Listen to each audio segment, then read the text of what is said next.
I deem it an honor and pleasure to humbly request Honorable Prime Minister Sri Narendra Modi ji to address the audience.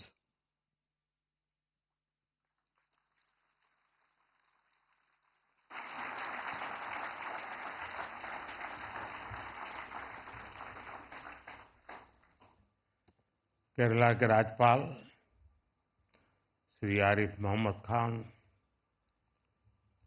मुख्यमंत्री श्रीमान पिनाराई विजयन जी, राज्य मंत्री मेरे साथ Shri we Muraleedharan जी, इसरो परिवार के सभी सदस्यगण, नमस्कार।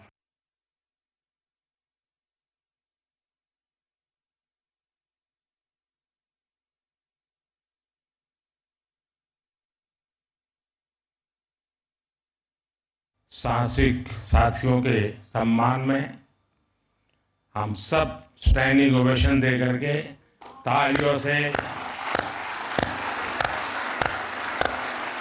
उनको सम्मानित करें।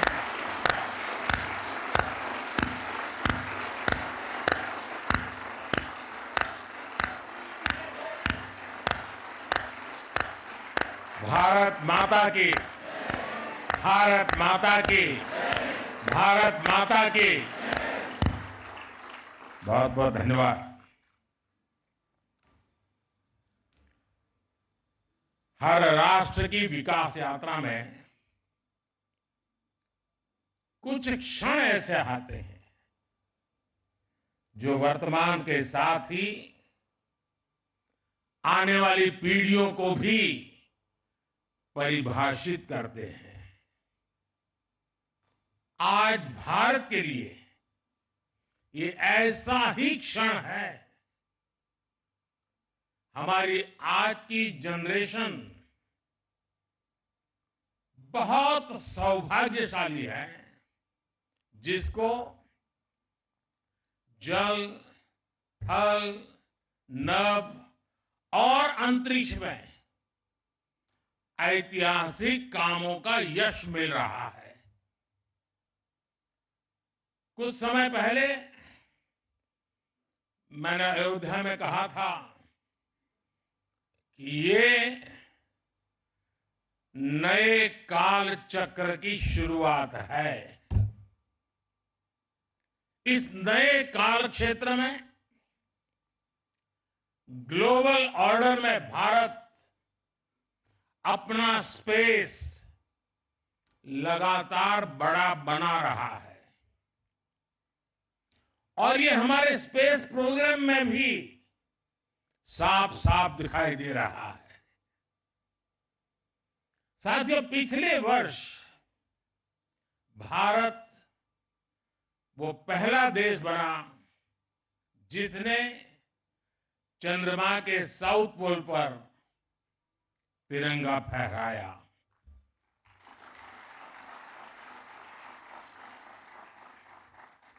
आज शिव शक्ति पॉइंट पूरी दुनिया को भारत के सामर्थ्य से परिचित करा रहा है। अब विक्रम साराभाई स्पेस सेंटर में हम सभी एक और ऐतिहासिक सफर के साक्षी बन रहे हैं। अब से कुछ देर पहले देश पहली बार अपने 4 गगनयान यात्रियों से परिचित हुआ।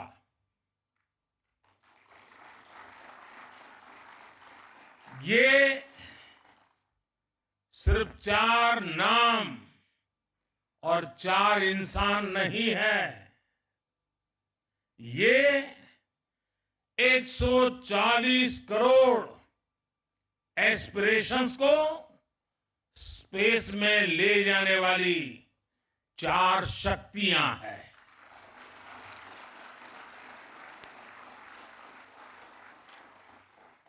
चालीस वर्ष के बाद कोई भारतीय अंतरिक्ष में जाने वाला है, लेकिन इस बार टाइम भी हमारा है, काउंटडाउन भी हमारा है और रॉकेट भी हमारा है।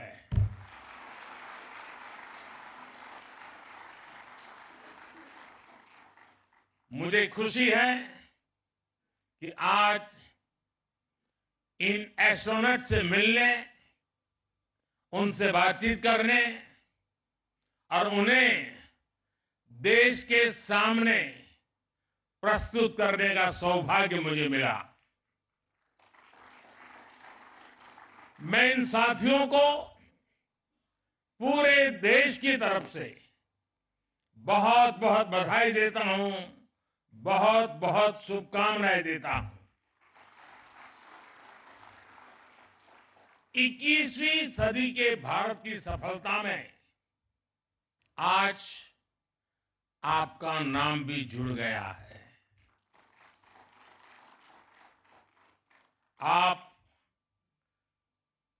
आज के भारत का विश्वास है। आप आज के भारत का शौर्य है, साहस है, अनुशासन है। आप भारत का गौरव बढ़ाने के लिए, अंतरिक्ष में तिरंगा लहराने के लिए पिछले कई वर्षों से दिन रात परिश्रम कर रहे हैं। आप भारत की उस अमृत पीढ़ी के प्रतिनिधि हैं जो चुनौतियों को चुनौती देने का जज्बा रखती है। आपके कड़े ट्रेनिंग मॉड्यूल में योग का एक बड़ा रोल है। इस मिशन में हेल्दी माइंड और हेल्दी बॉडी और इन दोनों का तालमेल होना बहुत जरूरी है। आप ऐसे ही जुटे रहिए, डटे रहिए। देश का आशीर्वाद आपके साथ है, देश की शुभकामनाएं आपके साथ है।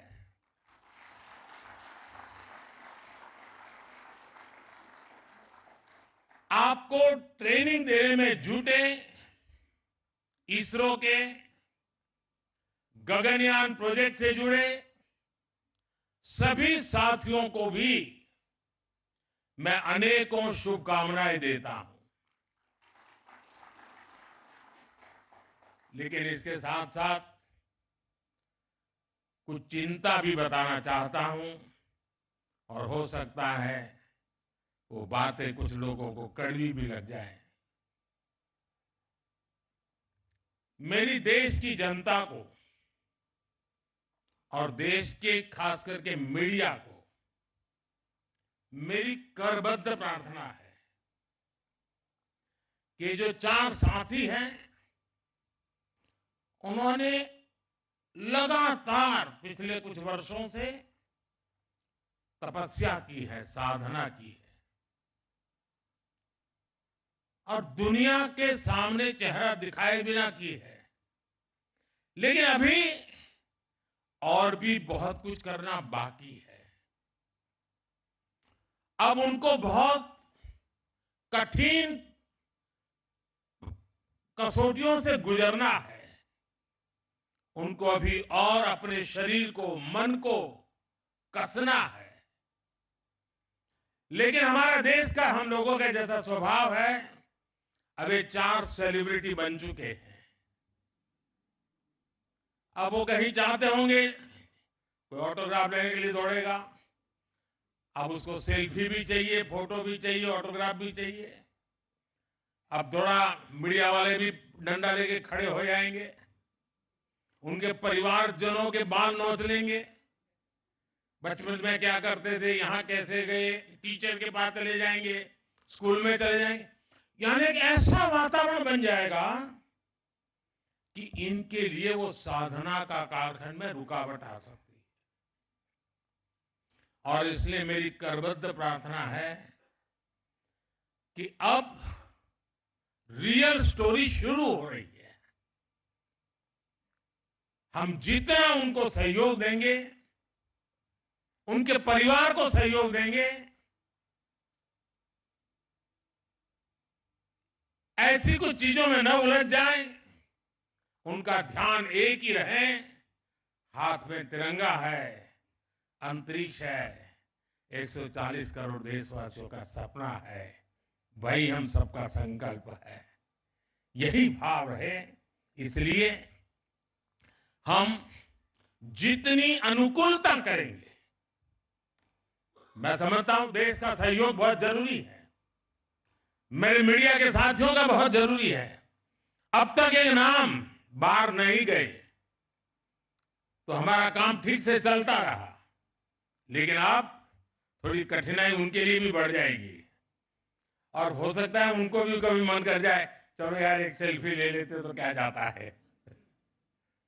लेकिन सब चीजों से हमें बच के रहना होगा।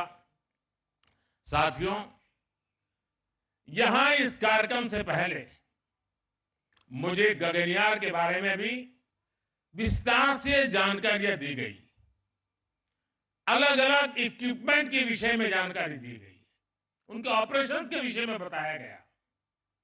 मुझे जानकर बहुत अच्छा लगा कि गगनयान में यूज होने वाले ज्यादातर उपकरण मेड इन इंडिया है। ये कितना बड़ा संयोग है कि जब भारत दुनिया की टॉप 3 इकोनॉमी बनने के लिए उड़ान भर रहा है, उसी समय भारत का गगनयान भी हमारे स्पेस सेक्टर को एक नई बुलंदी पर ले जाने वाला है। आज यहां अनेक प्रोजेक्ट्स का लोकार्पण भी किया गया है। इनसे देश का वर्ल्ड क्लास टेक्नोलॉजी के क्षेत्र में सामर्थ्य तो बढ़ेगा ही, साथ ही रोजगार के भी नए अवसर बनेंगे। और साथियों, मुझे खुशी है कि हमारे स्पेस सेक्टर में विमेन पावर, इस विमेन पावर को बहुत महत्व दिया जा रहा है। चंद्रयान हो या गगनयान, महिला वैज्ञानिकों के बिना ऐसे किसी भी मिशन की कल्पना भी नहीं की जा सकती। आज 500 से अधिक महिलाएं इसरो में लीडरशिप पोजीशन पर हैं। मैं यहां मौजूद सभी महिला वैज्ञानिकों, टेक्नीशियंस, इंजीनियर्स की हृदय से सराहना करता हूं।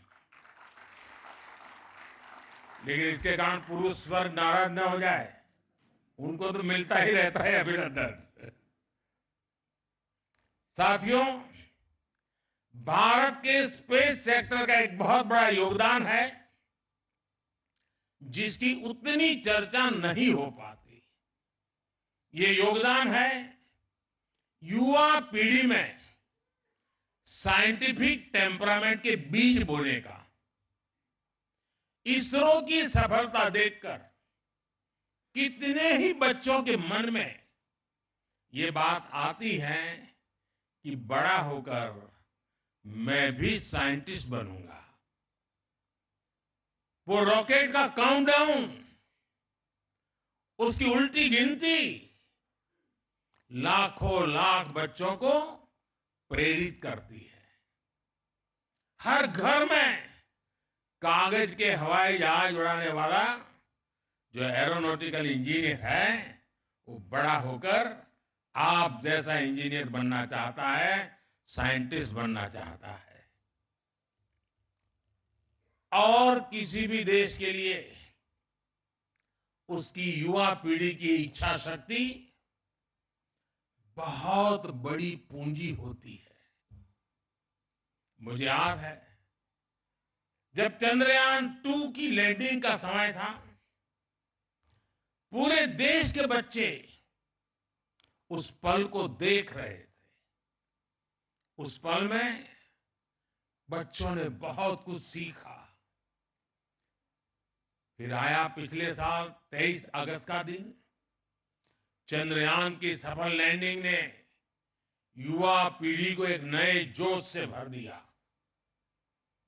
इस दिन को हमने स्पेस डे के तौर पर मान्यता दी है।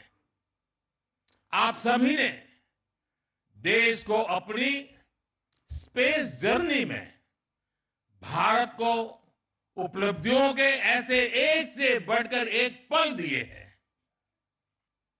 स्पेस सेक्टर में हमने कई रिकॉर्ड बनाए हैं।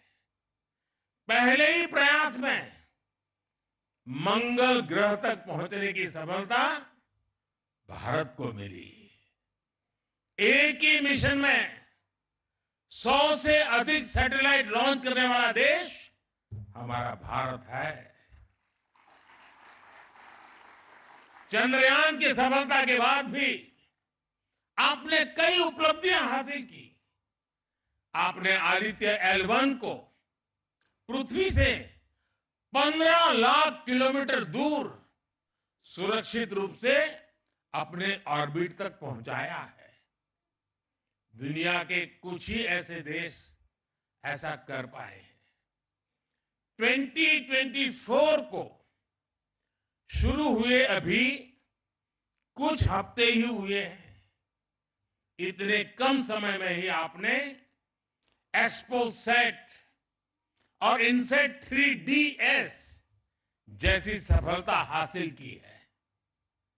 साथियों, आप सभी मिलकर भविष्य के लिए नई संभावनाओं के द्वार खोल रहे हैं।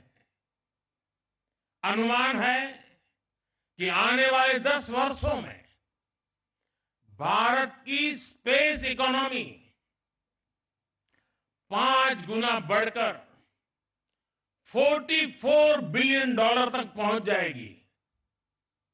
स्पेस के क्षेत्र में भारत एक बहुत बड़ा ग्लोबल कॉमर्शियल हब बनने जा रहा है।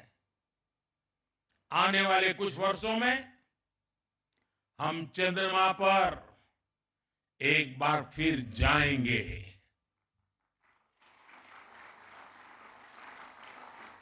और इस सफलता के बाद हमने अपने लक्ष्य और ऊंचे कर लिए हैं। अब हमारे मिशन टेक्नोलॉजी की दृष्टि से और अधिक चैलेंजिंग होगी। हम चंद्रमा की सतह से सैंपल जुटाएंगे और उन्हें पृथ्वी पर वापस लेकर के आएंगे। इससे चांद के बारे में हमारी जानकारी और समझ और बेहतर होगी।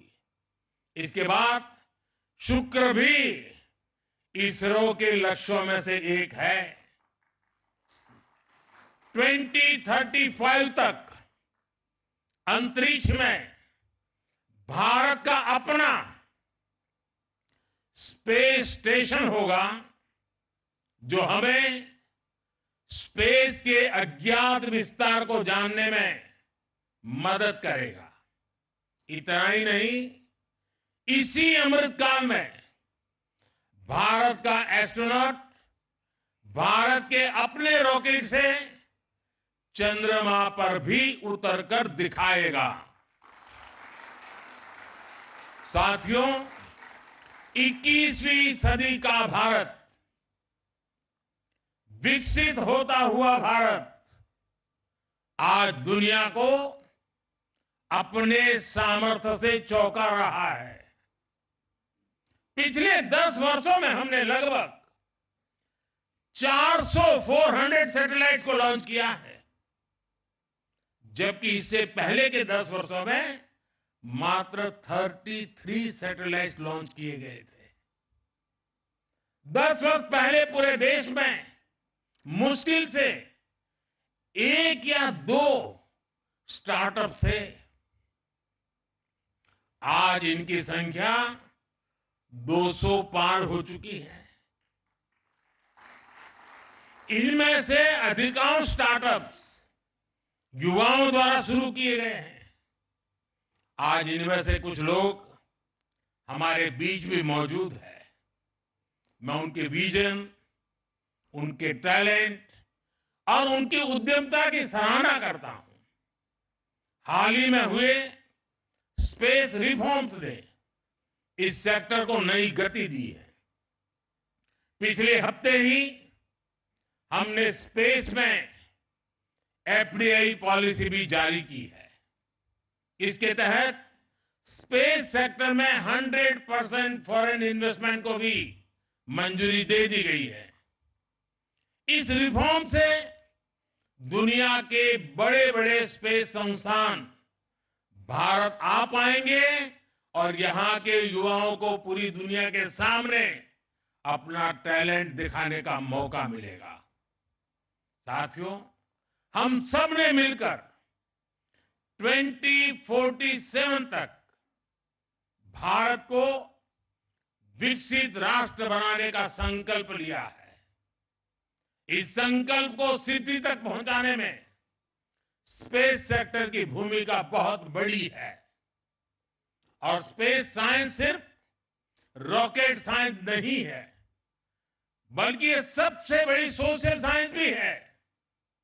स्पेस टेक्नोलॉजी से सोसाइटी को सबसे अधिक लाभ होता है, सबको लाभ होता है।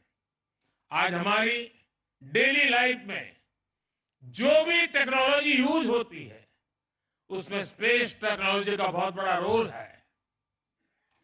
खेती में फसल की देखरेख हो, मौसम की जानकारी हो, साइक्लोन और दूसरी आपदाएं हो, सिंचाई के साधन हो, गाड़ी चलाने में मदद करने वाली मैप हो, ऐसे अनेक काम सैटेलाइट डेटा से ही होता है। भारत के लाखों मछुआरों को नाविक द्वारा सटीक जानकारी मिलने के पीछे भी स्पेस की ताकत है। हमारे सैटेलाइट्स हमारे बॉर्डर को सेफ रखने में भी मदद करते हैं, तो दूर सुदूर इलाकों में एजुकेशन, कम्युनिकेशन और हेल्थ सर्विसेज पहुंचाने में भी वो भरसक मदद करते हैं। इसलिए विकसित भारत के निर्माण में आप सभी की, इसरो की, पूरे स्पेस सेक्टर की बहुत बड़ी भूमिका है। मैं एक बार फिर आप सभी को अनेक अनेक शुभकामनाएं देता हूं। टीम गगनयान को विशेष रूप से 140 करोड़ देशवासियों की तरफ से शुभकामनाएं देता हूं। फिर एक बार आप सबको शुभकामनाएं देते हुए बहुत बहुत धन्यवाद।